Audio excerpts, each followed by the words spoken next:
Halleluja, slava Pána.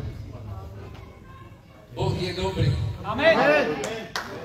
On sa nikdy nemení. Slava Pánu. Oče, nebeský Oče, ti ďakujeme za tento čas, ktorý s Tebou strávime.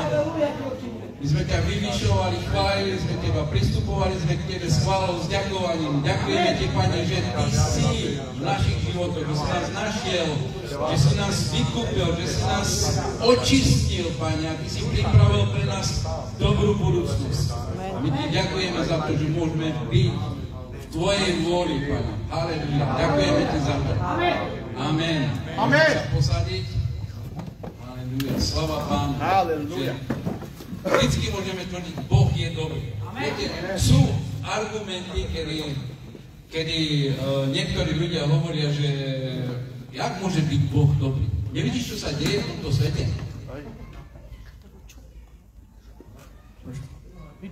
Vieme?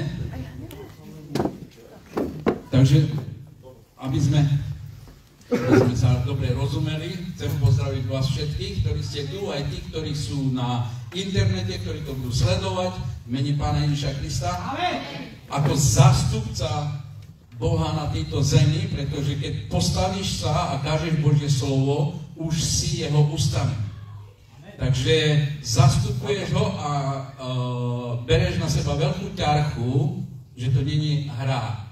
Pretože Boh ťa bude súdiť z každého slova, ktoré vyriekneš. Takže musím si dávať pozor. Ale nemusím si dávať pozor, pokiaľ som vedený Duchom Svätým. Nech si dávajú pozor tí, ktorí sú vedení rôznymi kazateľmi, rôznymi videami a všetkým možným, čo nasledujú, lebo sú nebezpečné časy. Vieme, že žijeme v akých nebezpečných časoch. Biblia hovorí, že posledné časy budú veľmi nebezpečné časy. Prídu falošní proroci, prídu falošné učenia, prídu demonické učenia. A viete, Pán Ježiš varoval, že keď vyženíte z niekoho zlého ducha, tak pozor, že on sa bude túlať, ale potom sa vráti, či náhodou ten dom není prázdny. A keď nájde ho prázdny, čo urobí? Doniesie ďalšie 7 a ešte horších od seba. A ako skončí jeho život potom? Veľmi zle. A to sa týka o jednotlivcov, a to sa týka o národy, to sa týka o kultúry. Všade, kde sa vytlačí Boh, aj keď diabol je vyhnaný, on sa bude snažiť vrátiť späť. Preto my bojujeme dobrý boj viery a my mu nedovolíme, aby v našich životoch, v našich rodinách, v našich manželstvách robil čokoľvek, čo on chce, činil svoju vôľu. Pretože Ježiš prišiel, aby zničil diela diablové. A my pokračujeme v jeho diele. Ničíme to, čo diabol robí v ľudských životoch. Či to už ľudia sú nejak spútaní niečím, alebo sú nemocní, my sa modlíme a činíme Božiu vôľu. Tým, že vlastne keď sa prihovára za nikoho, môžeš klásť ruky na neho, niekedy je to modlitbou, že povieš slovo uzdraví, niekedy je to skladanie rúk, skrze ten kontakt, dotyk, prejde uzdravujúca moc, ktorú Pán vlastne použije na uzdravenie. A niekedy je to skrze pomazanie olejom, kedy vlastne je to symbol Ducha Svätého a ten vlastne učiní to, aby si bol uzdravený, aby si bol vyslobodený, aby si bol zachránený. Takže sláva Pánu. Ja som dostal na srdce už na začiatku roku slovo pre tento zbor a to bolo slovo o čase. Pán mi ukázal taký obraz. Viete, keď boli ste niekto z vás v metre, takže keď prídeš do metra, tak vlastne je tam taká zvučka, ktorá zaznie. Urýchlite nástup a výstup, dvere sa zatvárajú. To je varovanie. A takéto varovanie je teraz pre tento čas, pre cirkev. Ukončite to, čo robíte v svojom živote. Pretože dvere sa zatvárajú. Vieme, že keď sa naplňa časy pohanov, keď bude posledný zachránený z pohanov, potom prejde milosť na Židov. Vieme, že sú rôzne učenia, ľudia hovoria, že tak keď to nedám teraz, tak cez súženie a potom to dám. Never tomu. Never tomu, že to dáš. Keď teraz to nedáš s Duchom Svätým. Bez Ducha Svätého to vôbec nie. Takže buď si istý, že si zapečatený Duchom Svätým ku dňu vykúpenia. Pretože keď si uveril, Duch Svätý prišiel do tvojho života a zapečatil ťa. Dal svoju pečať, ktorú nikto nemôže rozlomiť. Pán Ježiš povedal, on vás nikdy neopustí. Takže to znamená, že máš pečať na svojom živote, keď si uveril, keď si prijal Ježiša do svojho života, keď si povedal, že zdávam sa svojho života, zomieram svojmu životu, na znamenie toho si išiel a pochoval si starého človeka v vode, vyšiel si v novote života, to bolo len znamenie toho, čomu si uveril. Pretože my nasledujeme vieru, my nenasledujeme nejaké znamenia, my nenasledujeme nejaké skutky, my nasledujeme vieru. A viera ti hovorí, že tým, že si uveril, máš čo? Študovať Božie slovo, máš sa nechať pokrstiť, máš vyhľadať spoločenstvo a zotrvávať v spoločenstve. Vieš, niektorí hovoria, že na čo mi je spoločenstvo? Ja som vlastne v Kristovi a Kristus je všeobecná cirkev. A to všetci sme Kristovi a ja nepotrebujem žiadny zbor. To je klamstvo. To je klamstvo od diabla. On ti môže vysvetľovať všelijaké veršiky vyberať z písma, ale jedno nemôže naplniť. Viete čo? A to je, keď prvá cirkev bola, čo? Spolu. Všetci boli spolu. Lámali chleba a rozdávali komu, koľko bolo treba, ako bolo treba. Starali sa jeden o druhého. Čiže to je koinonia a to je spoločenstvo. A v tom je Kristus, kde sú dvaja alebo traja. Nie, že ty si doma s manželkou a s dieťaťom, už ste traja alebo dvaja s manželkou a už sme cirkev.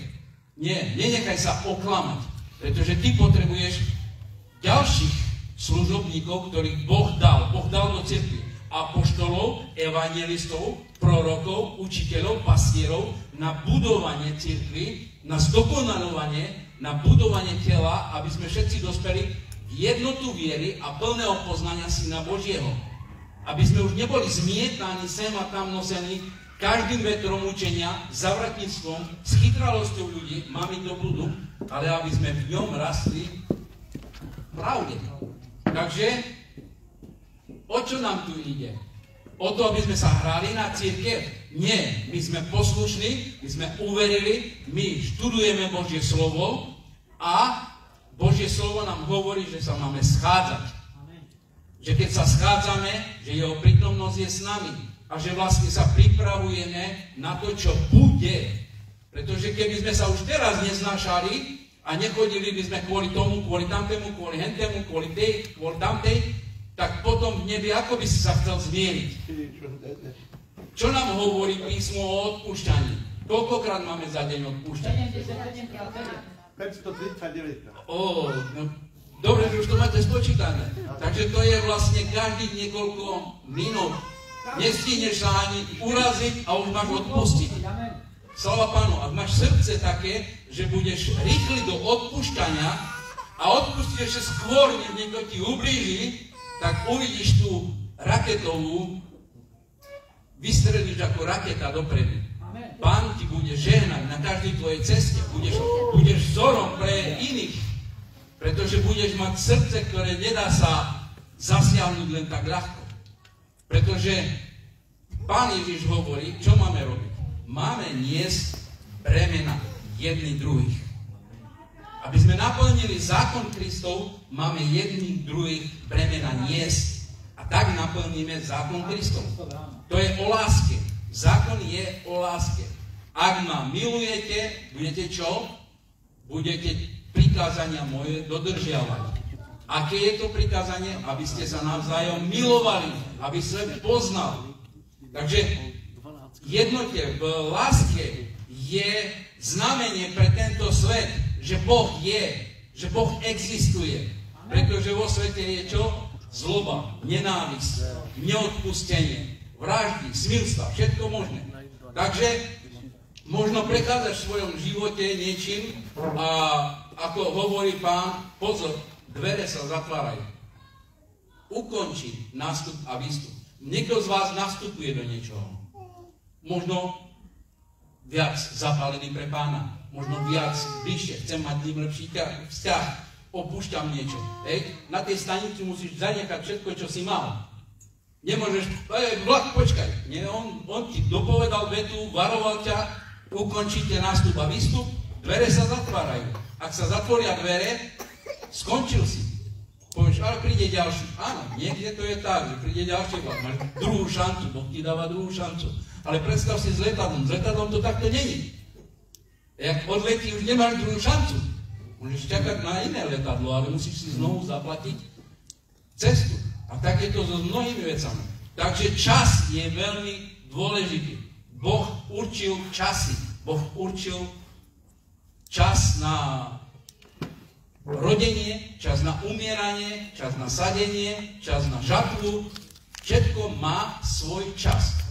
Boh není riadený časom. On není v čase, on je mimo času. On nepotrebuje niečo robiť podľa hodínkov, on není rýchle.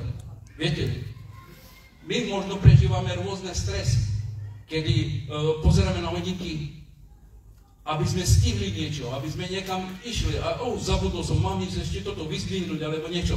A proste žijeme takýto život.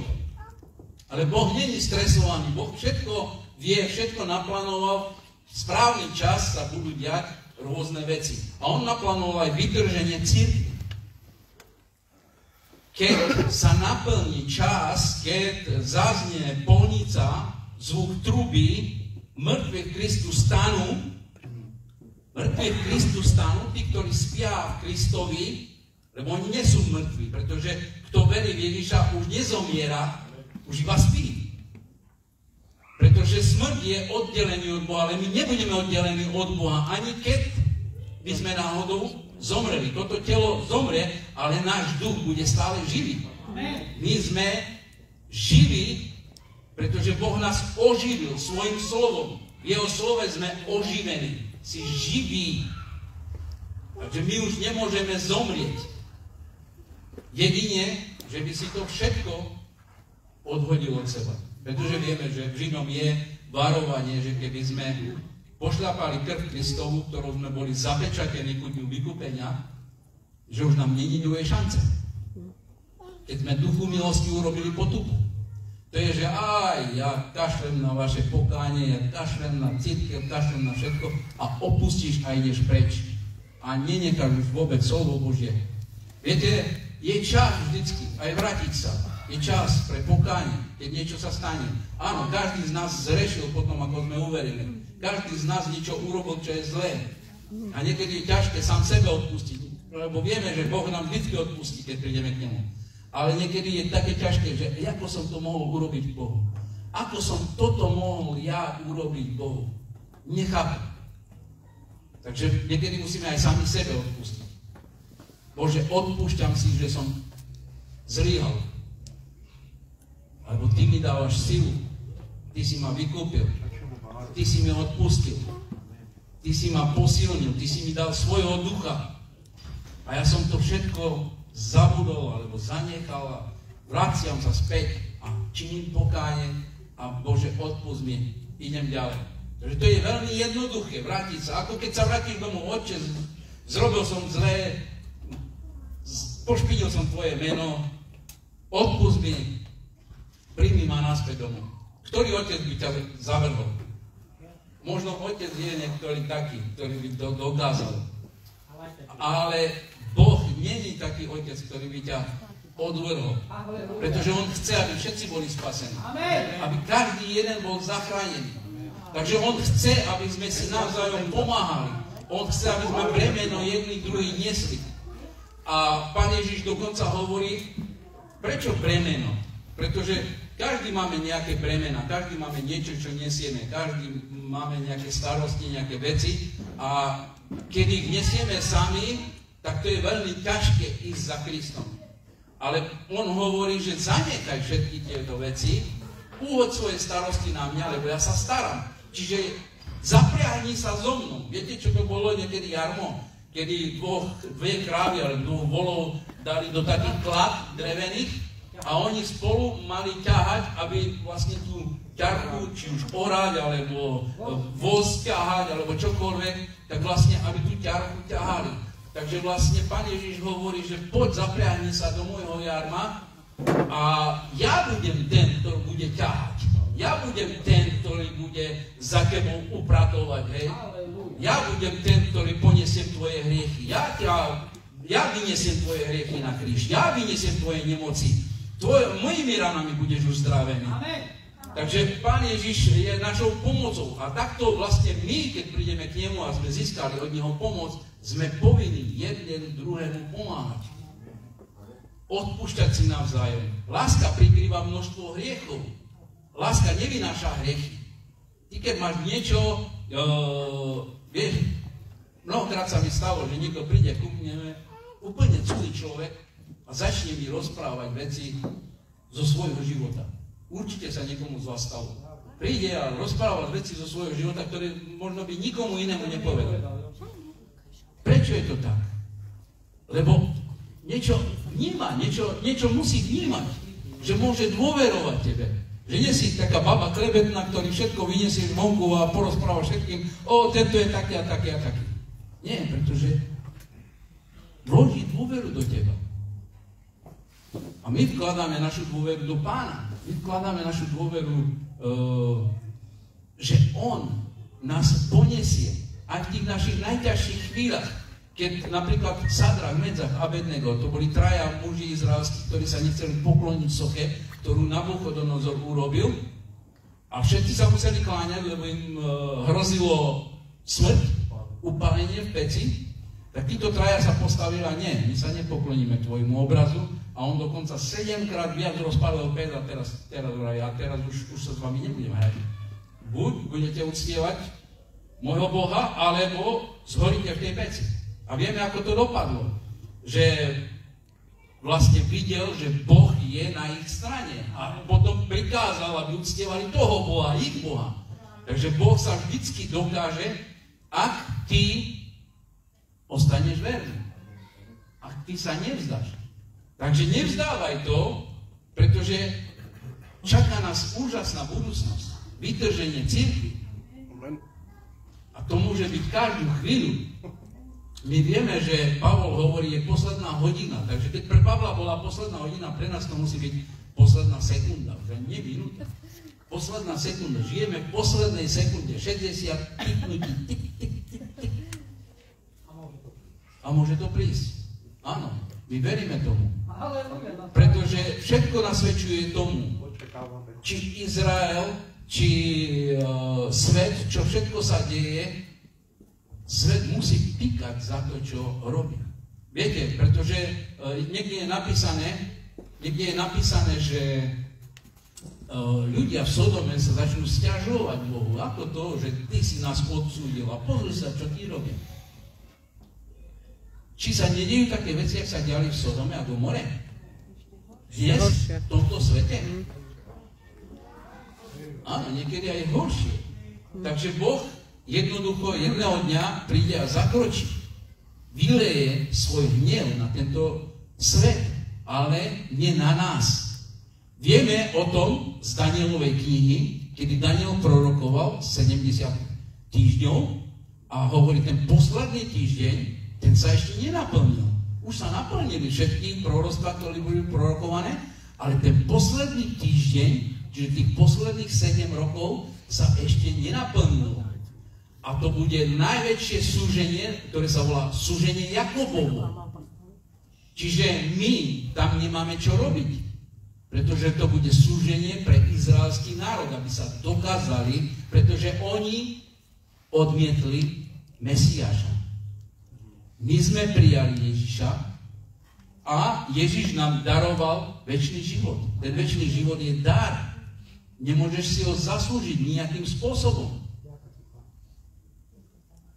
Nesnaž sa akýmkoľvek spôsobom sa zapáčiť Bohu. Pretože sa ľúbiš Bohu. Za to, že si mu uveril. Dnes je čas. Dnes je ten čas. Keď si mu ešte neodovzdal srdce, tak dnes je ten čas. On hovorí v Matúšovi 11, 28 až 40, poďte ku mne všetci, ktorí ste unavení a nesiete ťažké bremena a ja vám dám odpočinok, vezmite na seba moje jarmo, lebo moje jarmo je ľahké niesť a bremeno, ktoré vám dám, je ľahké. Takže Božie bremeno je ľahké. Božie bremeno je ísť a hovoriť to, čo si prijal. Vydávať svedectvo.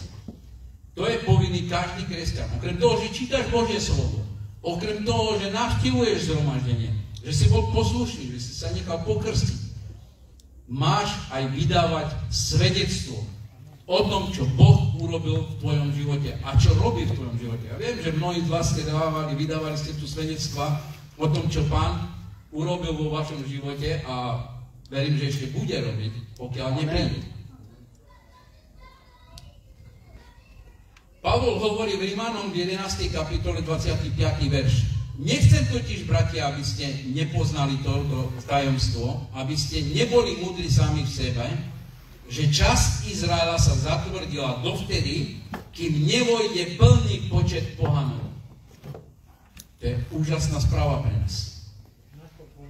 To je tajomstvo, ktoré Pán zjavil Pavlovi a Pavol to odhadol, Rímanom 11. kapitola 25. verš. Už to nie je tajomstvo, keď to niekto povie, nie? Ale bolo to tajomstvo, bolo to skryté. Nikto o tom nevedel, nevedeli o tom anjeli. Dokonca ani Pán Ježiš o tom nevedel. Lebo to bolo skryté. To bolo niečo, čo nebolo zjavené. Až potom, keď Ježiš prišiel k Otcovi, posadil sa po pravici, Otec mu zjavil veci, ktoré budú nasledovať. Čo sa bude diať. A potom Ježiš prišiel k Pavlovi a zjavil mu to, čo sa bude diať. Zjavil mu evanjelium spásy skrze vieru, odpustenie hriechov a že už nemusíš robiť skutky zákona, lebo si ospravedlnený, milosťou si spasený. Je to dar, zadarmo. Takže všetko, čo musíš robiť, je prijať dar. A veriť, že ho máš a držať ho. Mať vieru v to, že Boh ti daroval večný život. Boh, viete, niekto hovorí, že v ten moment, keď si uveril, že tvoje meno bolo zapísané v knihe života. Ale tvoje meno je zapísané v knihe života, keď si sa narodil. Keď sa narodíš, tvoje meno je zapísané v knihe života. Ale môže byť vytreté z knihy života. Keď si sa znovu zrodil, tvoje meno je zapísané do Božej knihy. Už si Boží syn. A tam to nemôže nikto vytrieť. Lebo vás nikto nevytrhne moje ruky. Kto vás oddelí od lásky Kristovej? Či súženie, alebo choroby, alebo čokoľvek. Nič nás neoddelí od lásky Kristovej, ktorá je Kristu Ježišovi, našom Pánovi. Takže už tam nie je žiadne oddelenie.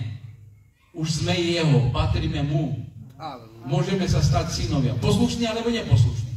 Ale stále sme synovia. Za poslušnosť dostaneš odmenu, dostaneš korunu. Za neposlušnosť nedostaneš nič. Prejdeš ako cez oheň. Všetko tvoje dielo zhorí.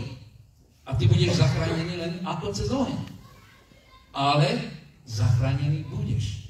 A potom hovorí v Rímanom 13. kapitole 8. verš 8, 9, 10, 11 budem čítať. Rímanom 13. kapitola. Nikomu nebuďte nič dlžní okrem toho, aby ste sa navzájom milovali, lebo kto miluje blížneho, naplnil zákon. Veď prikázania nescudzoložíš, nezabiješ, nepokradneš, nepožiadaš. A ak je nejaké iné prikázanie, sú zahrnuté v tomto slove, milovať budeš svojho bližného ako seba samého. Láska bližnému nerobí zle. Naplnením zákona je teda láska. A toto robte, veď viete, aký je čas. Že už nastala hodina, aby ste sa prebudili zo spánku. Teraz je to tiež naša spása bližšie, ako keď sme uverili. Takže každý z nás už musí byť zobudený. Už nie je čas driema, dobre, niečo sa deje. Už musíme byť ozaj pripravení na to, že každú chvíľu Pán Ježiš môže prísť pre svoju nevestu. Nevesta sa má čo? Pred svadbou? Vystúpiť, pripraviť. Už nemyslí na nič iné, len na svadbu a na svojho milého, na svojho ženíka. Už sa nestará o nič iné. Čiže naspäť sa vrátiť do prvej lásky, kedy sme milovali Pána, kedy sme rozmýšľali o ňom dňom i nocou. Kedy si bol zamilovaný. Pamätáš na tie chvíle, keď si bol zamilovaný? O čom si premýšľal? Kedy už budem s ňou konečne? A viete, v našich časoch to bolo trošku ťažšie, pretože vtedy neboli mobily, neboli TikToky, Facebooky a nič takého. Boli telefónne budky a musel si sa dohodnúť, že kde zavoláš, alebo si zavolal do niekoho, aby ho zavolali. Áno, bolo, lebo sme museli dodržať slovo. Keď si povedal slovo, že tam a tam sa stretneme o také a také, tak si sa tam všetkým možným musel dostať. Teraz nie, teraz napíšeš, moment, čakaj, meškám, chvíľu a prídem. Výhovorky a všetko možné. Ale vtedy sme museli. Takže čo je? Zase to hovorí o čase, o hodine. Aký je čas? Aký je čas? Čo všetko má čas? Vieš, čo všetko má čas? Vieš, čo všetko má čas? Napríklad hudba má čas. Nazývame to rytmus. Je tam čas. Tempo. Predstav si, že budem mimo toho času, mimo toho tempa. Veľmi zle by to znelo. A vieš, čo má ešte v tvojom živote čas? To je srdce. Má rytmus. Má čas. Kedy bije, počíta sa, koľko bitov za minútu. Jak zle bije, tak tvoj tlak je buď vysoký, alebo nízky. A už je, bije na poplach. Pozor. Niečo hrozí. Takže keď vieme dávať pozor na takéto časy, vieš, a tiež dávaš pozor na to, aby ti neušlo lietadlo, tiež dávaš pozor na hodinky, na čas, radšej budem tam skôr, budem čakať, ako keby som mal prísť neskoro. A keď už niečo sa merie a neskoro auto príde, niečo sa stane, už ti srdce bije na poplach, že či stihnem, už pozeráš na hodinky, stále čas sleduješ. Stalo sa ti to niekedy? Určite, keď si niekde potreboval ísť rýchle, alebo do práce, alebo kdekoľvek. Všetko je to riadené časom. A my ako cirkev sa máme zobudiť a máme dávať pozor, aký je čas. A teraz je čas na prípravu.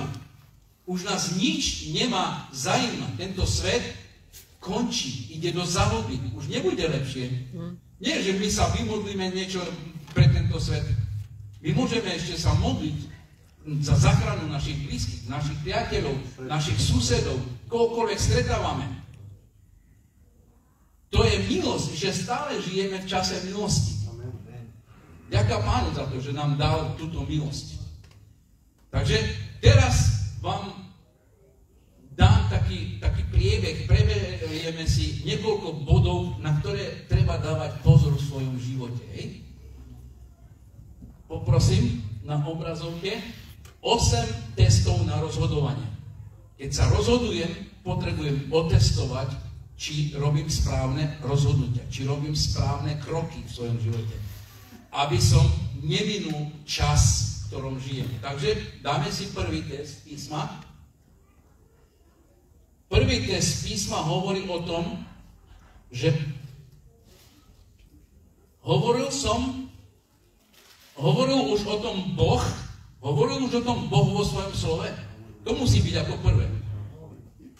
Keď niečo sa rozhoduješ, keď počuješ nejakú kázeň, alebo počuješ nejakú pieseň, prvá vec, ktorá ťa musí napadnúť je, kontroluješ, hovoril to Boh vo svojom slove? Je to už povedané v jeho slove? 2. Timotea 3.16 nám hovorí, že každé písmo vyknuté Bohom je aj užitočné na vyučovanie, karhanie, napravanie, na výchovné kaznenie v spravodlivosti. Čiže Boh k nám hovorí skrze svoje slovo. My nemáme byť vedení nejakými učiteľmi, nejakými prorokmi, pretože niektorí sú vedení prorokmi. A prorok povedal, budeme robiť to a to. Dobre, že prorok povedal, ale ja si to skontrolujem, či už to Boh povedal. Pretože Boh nepovie niečo iné, čo potom by povedal, počkaj, opravil som sa, tak toto bude. Nie, prorok musí prorokovať z Božieho slova, ináč je falošný prorok. Biblia hovorí, ak niekto prorokoval a nestane sa, je falošný prorok. A čo v poslednom čase nastanú? Nebezpečné časy? Lebo prídu mnohí falošní proroci, falošní učitelia. Takže musím porovnávať, pozor, to, čo počujem, je to z Božieho slova, hovorí o tom Boh, je to na vyučovanie, je to na karhanie, karhá ma to, napravuje ma to, aby som bol pripravený na Božie skutky, na Božie veci. Alebo ma to láka na to, že aby som mal lepší život na tejto zemi. Viete, budem prorokovať, že nad tvojim životom sa bude niečo diať a teraz budeš mať peniaze prídu do tvojho života a budeš mať dom, auto a všetko možné. Zasľúbil nám tieto veci Boh? Je to v Božom slove? Boh hovorí, že môžeme mať dobrý život, ale nie je to prvá vec, pretože náš domov je v nebesiach, nie na tejto zemi. My si nebudujeme poklady na zemi, kde hrdza, zlodeji a všetko možné prichádza, ale v nebi, kde je večné naše bývanie, kde máme vlastne domov. Tam, tu sme iba čo? Kočovníci. Áno, správne slovo, preto sme iba na ceste, sme iba kočovníci. Cestujeme. Takže prvá vec, čokoľvek je hovorené, je to v Božom slove. Hovoril o tom Boh. Ďalší test. Druhý test je, prekážalo by mi, keby každý vedel, že toto je moja voľba. Je toto, čo robíš, niečo, čo chceš utajiť pred inými? Je tvoje rozhodnutie tajné? Nechceš, aby sa to dozvedeli iní? Alebo jednoducho nemám čo skrývať. Slúžim Bohu. Všetko, čo robím, má byť zjavné. My nechodíme v temnote. My máme svietiť ako svetlo. To znamená, máme robiť skutky svetla. Nie, niečo schovávať. Tu v zbore som svätý a už na ulici nemusím byť. Všade, kde chodím, mám zjavovať Krista. Kto žije vo mne? Komu som uveril? Komu som dal život? Kto žije vo mne? Komu sa chcem zapáčiť? Takže, ďalšia vec, chcem niečo utajiť? Chcem utajiť? Chcem, aby to bolo utajené v mojom živote? Alebo chcem, aby môj život bol ako kniha, ktorá sa dá čítať? Tak ako Kristus schovával niečo? Všetko prišiel a verejne hovoril. On hovorí, ja chodím verejne a kážem. Prečo ste ma prišli zatknúť? Takto v noci, ako potajomky. Veď som kázal verejne v synagógach. Prečo ste ma tam neprišli zatknúť? Ďalší test je taký prieskumný test. Čo keby všetci nasledovali môj príklad? Daj si takú otázku. Čo keby všetci nasledovali môj príklad? Tak ako ja žijem. 1. Timotej 4.12 hovorí, nech nikto nepohrda tvojou mladosťou, ale buď príkladom, verný v slove, obcovaní, v láske, v duchu, vo viere, v mravnej čistote. Takže tvoj život má byť hodný nasledovania. Takže si kladieš otázku. Je to, čo žijem v Božom slove? Hovoril o tom Boh, že toto mám robiť? Ďalšia vec bola, chcem, aby to bolo verejné, alebo aby to bolo tajné? A ďalšie, som príkladom? Môžu ma nasledovať iní? Ďalší duchovný test. Som pod natlakom ľudí, alebo vedený duchom?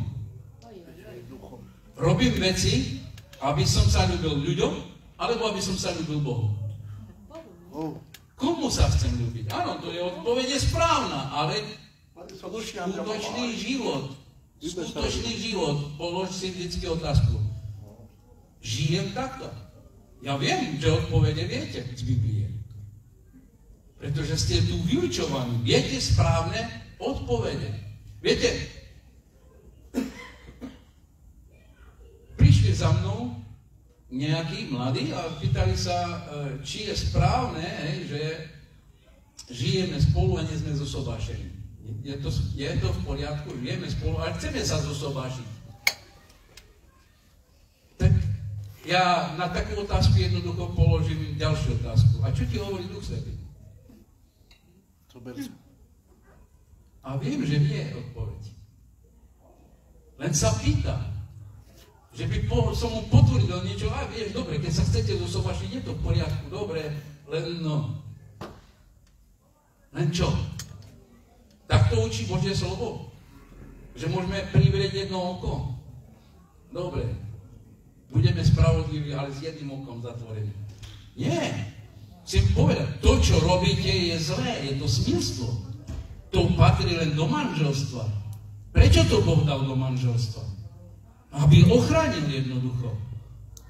Aby ťa ochránil od zranenia, od chorôb, od všetkého možného, čo sa môže stať. A to robíš mimo manželstvo. Takže Galatianom 1:10 tento test hovorí, lebo či teraz nahováram ľudí a či Boha, alebo či hľadám ľúbiť sa ľuďom. Lebo ak by mi ešte išlo o to, aby som sa ľúbil ľuďom, nebol by som sluhom Kristovým. Takže kazatelia, tí, ktorých sa chcete ľúbiť ľuďom, nech sa páči. Ale nie ste Kristovými služobníkmi. Pretože Kristovi služobníci sa hľadajú ľúbiť Bohu a nie ľuďom. Pretože potom dovolíš ľuďom, môžeš prísť, len choď do zboru a Pán ťa miluje takého, aký si. Není pravda, Boh nemiluje. Prečítaj si Žalm 15. Boh nemiluje ani toho, kto hreší. Nielen hriech. Niektorí hovoria, Boh miluje hriešníka, ale nenávidí hriech. Nie, tam to je jasne napísané. Boh nenávidí hriech ani toho, kto tak činí. Počuješ, Janka, takýto ako my sme, hej, tvojím prípad. Chodíme sem do zboru a potom na diskotéky a vysapujú sa cez kamery, že oni sú takí a takí. Vieš, ja ti jedno poviem, to je celkom iná téma, keby som na túto tému začal rozprávať, ja ti jedno poviem. Iba jeden duch sa prejavuje, a ten sa prejavuje v cirkvi skrze chválu, uctievanie Boha. Amen. A potom sú iní duchovia, ktorí sa prejavujú takisto cez hudbu. Pretože sám Satan bol tvorca hudby. On bol chválič. A viete, aký mal vplyv? Nepozerajte na to, že na diskotéku chodia viac ľudí, ako do cirkvi. Pretože Satan mal taký vplyv, že 1/3 anjelov z neba strhol so sebou. 1/3. A len 2 ostali. Viete? Aké množstvo strhol Satan skrze hudbu? A to je iba o hudbe sa bavíme. A čo všetko ďalej je, keď hovoríme o tých, komu zdávaš chválu na tomto mieste? A hneď by sme mohli tento test prejsť. Prvá vec, hovorí o tom Boh, choď na diskotéky, zabávaj sa, užívaj si, daj si tam nejakú tabletku, budeš veselejší, povolnejší. Čo všetko sa deje potom po tých koncertoch?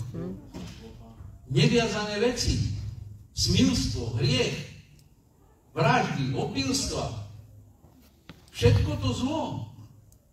Nevyprovokuje ich to k svetlosti, že by hneď všetci po koncerte išli do cirkvi a chválili Pána. Ani jeden stamať by nešiel do cirkvi. Keď tak činí pokánie, Bože, kde to som bol? Jeden brat videl na zábave, ako ľudia tancujú a nemali nohy topánky, ale mali kopyta. Kopyta. Ako kozly. Ako Satan.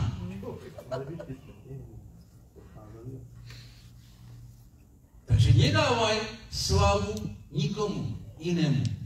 Iba Bohu patrí chvála. Budeš ho milovať celým srdcom, celou mysľou a všetkou silou. Amen. Tam sú iní bohovia oslavovaní. A vieme, že oni viac a viac prichádzajú a zaberajú mládež. Treba sa modliť za mládež, aby boli oslobodení. A hovorím, je to úplne iná téma. Mám túto tému, kedy hovorí, my chceme len tvoju dušu. Ja hovorím, my chceme len tvoju dušu. Ja chcem len tvoju dušu. Tvoje pocity, čo tam, kvôli čomu sú tam ľudia? Kvôli pocitom? Kvôli nálade, ktorú tam prežijú? A potom sú ešte horšie detke, jak boli predtým. Ja som nevidel z cirkvi odísť niekoho v depresii. Depresia je, že viac myslíš na seba ako na niekoho iného. Kdežto v cirkvi by si mal na prvom mieste myslieť na Boha a potom na svojich bratov a sestry. A ty si až posledný, na koho sa máš obracať mysľou. Takže ďalší test. Test zakopnutia. A to je, mohlo by to spôsobiť zakopnutie inej osoby? Či už ide o moje rozhodnutie, alebo čokoľvek ja robím. Mohlo by to spôsobiť, aby niekto iný zakopol o mňa? Viete, aby sme nedali polena niekomu pod nohy, mladý vo viere, a zrazu vidí, že ja robím tie veci, ktoré sa nepatria. A keď on už starší vo viere a robí takéto veci, sa pohorší. Prečo by som ja nemohol urobiť? A potom robí kompromisy. A potom sú ešte horší, než boli.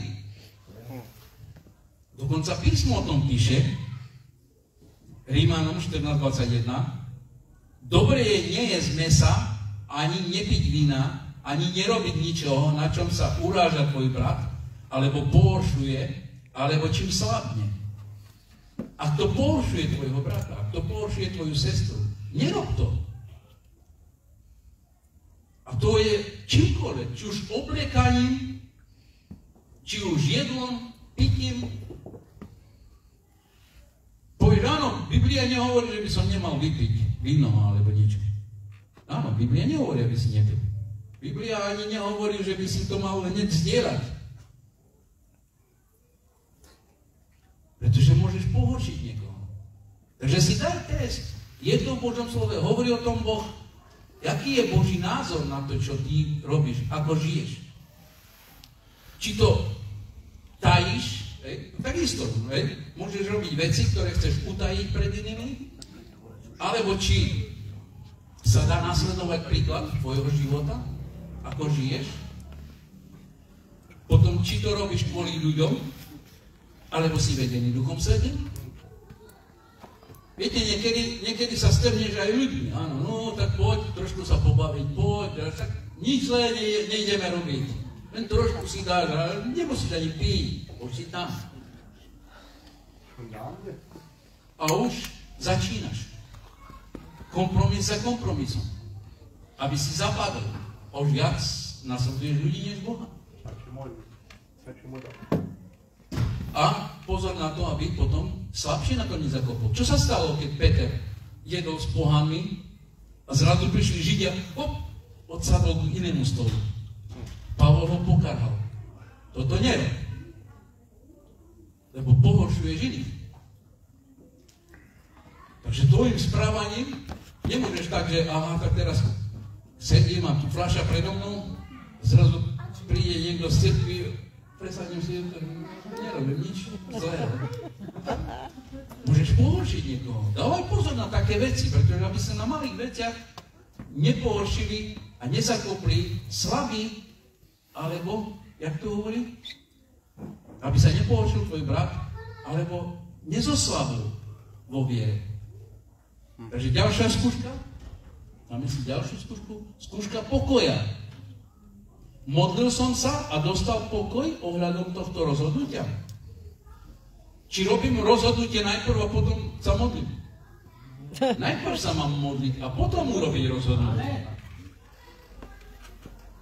Biblia nám hovorí, o nič sa nestarajte, ale vo všetkom modlitbou s prosbou, ďakovaním, nech sa oznamujú vaše žiadosti Bohu a pokoj Boží, ktorý prevyšuje každý rozum, bude strážniť vaše srdcia a vaše mysle v Kristu Ježišovi. Amen.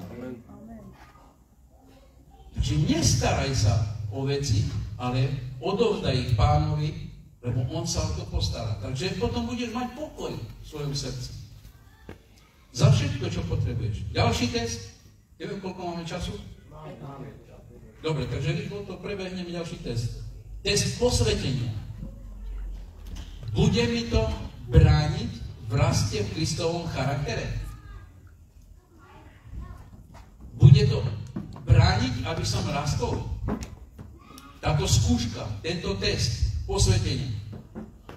2. Korintianom 3.18. No my všetci pod ostretou tvárou zhľadajúc sa v sláve Pánovej sťa v zrkadle, meníme sa na ten istý obraz od slávy v slávu, ako od ducha Pánovho.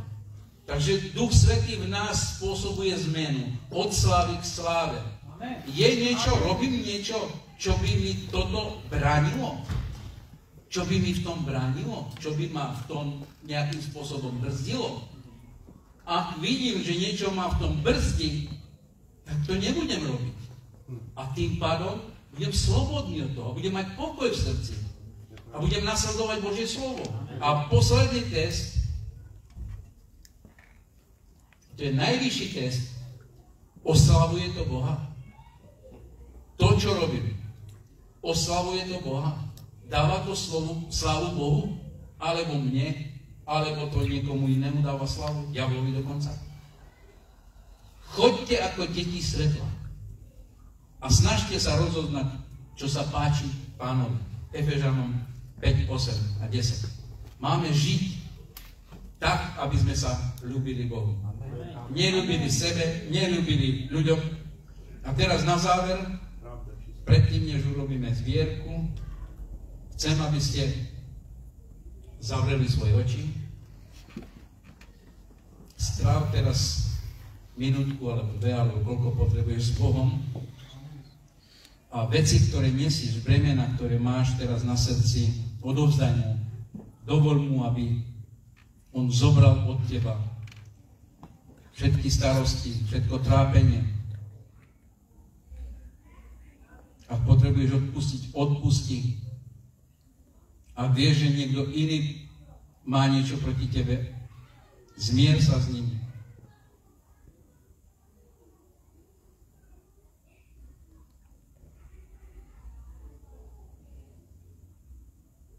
Pane, my nič nemáme, čo by sme schovovali pre Tebou.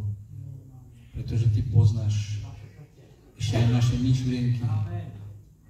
My nerozumieme ani našemu srdcu, pretože mnohokrát nás môže oklamať. Ale Ty si, Pane, múdry a spravodlivý. Ty dávaš nové srdce, nové myšlienky. Ďakujem Ti, Pane.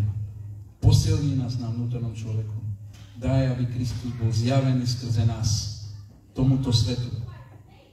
Viac, aby sme sa podobali na Teba, Pane. Aby sme boli vzorom pre ľudí. Aby sme boli vzor, aby sme svietili ako svetlo a boli solou pre tento svet. Aby sme neboli prekážkou vo viere niekomu. Pane, aj keď sme urobili niečo, čo zabranilo niekomu vo viere, odpusť nám a daj nám nový začiatok. A predtým, než pôjdeš spať, chcem, aby si premýšľal o niekom inom, nie o sebe. Teraz si premýšľal o sebe. Predtým, než pôjdeš spať, premýšľal o niekom inom. Kto má nejaké bremeno na srdci? Aby si mu pomohol niesť to bremeno. modlitbe, starosti nejaké, alebo niečo, čo potrebuje vyriešiť, niečo neskutočné. Ťažobu. Či to ide o rodinu, či to ide o manželstvo, či to ide o čokoľvek, o prácu. Podporu, pozdvihni ho na modlitbe.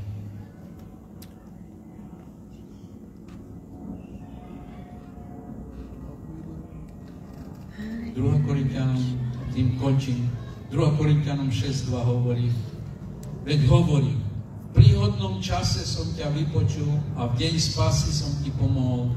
Hľa, teraz je príhodný čas. Hľa, teraz je deň spásy. Dnes. Neodkladaj veci na zajtra.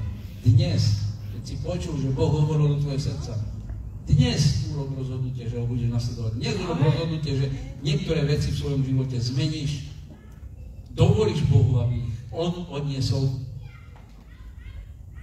Keď je to tvoja ťarcha, ktorá ťa ťaží, ktorá ťa drží, daj to Bohu. Odovzdaj to Bohu. Ale nie, že potom prídeš a naspäť to zoberieš v neho. Keď mu to raz odovzdáš, nechaj to. Takže teraz urobíme zbierku. Zbierka je úžasná vec. Ak si zamiluješ dávať, pretože je lepšie dávať, ako príjmať. Nájdeš požehnanie v dávaní. Dávanie nie je na to, aby si niekoho obohatil. Dávanie je o to, aby si spoznal štedrosť, ktorú Boh dáva do teba. Pretože Boh je štedrý. Boh dal život, Boh dal spásu, všetko zadarmo. On nepotrebuje peniaze. Boh nepotrebuje naše peniaze. Ale zase je tam čo? Tam čas. Čas, ktorý my strávime v práci alebo kdekoľvek, my dávame určitý čas z toho času Bohu. Bože, toto ti páči. Je požehnané tvoje meno. Amen. Takže buďte požehnaní. Ak máme ešte chvíľu času a niekto potrebuje modlitbu, tak som tu, aby som sa modlil s tebou. Podoprel ťa, posilnil ťa, požehnal ťa.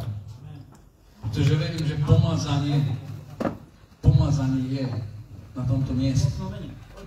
Áno. Halleluja, sláva Pánu. Halleluja. Pane, Ty poznáš jeho srdce, Ty poznáš jeho myšlienky, Ty poznáš jeho trápenie, Ty poznáš všetko, čo potrebuje v svojom živote zmeniť, upevniť a Ty, Pane, Ty si započal to dielo v ňom a my Ti ďakujeme, Pane, že Ty ho aj dokonáš. Ja sa modlím práve teraz, aby tvoj vnútorný človek zosilnil, aby Kristus skrze vieru prebýval. Halleluja, sláva Ti, Pane. Duchu Svätý, viac a viac sa mu daj poznať tvoje vedenie. Ďakujem Ti za to. Amen. Ďakujem. Sláva. Halleluja. Ďakujem Ti za túto požehnanú rodinku. Ďakujem za tento pár. Ty máš plán s ich životom. Ty si neskončil s nimi a Ty ukážeš svoje veci. To, čo si vložil do ich srdca, vyjde na povrch a bude to ako voda, ktorá priniesie